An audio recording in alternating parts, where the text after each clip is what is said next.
Туреччини дуже велика роль. Її, в принципі, важко переоцінити. І особиста роль і президента Турецької Республіки, і уряду. Вона, очевидно, допомогла досягнути того коридору, підписання угоди про коридор. Це полегшить глобальну ситуацію з цінами на зерно в світі і дасть змогу краще працювати українським фермерам. Зрозуміло, що ми це будемо робити в складних умовах, але в нас варіанту іншого немає. Тому ми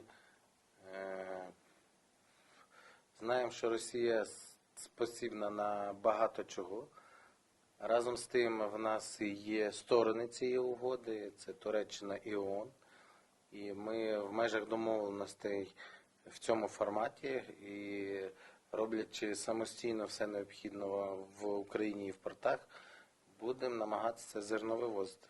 Треба зрозуміти, що винуватий в цій ситуації один, і він очевидний.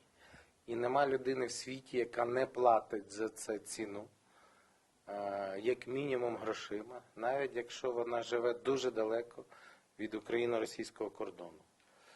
І мені здається, чим більше в світі буде однозначної спільної позиції, чим більше вона буде голосніша, тим швидше ця історія припиниться, ця війна.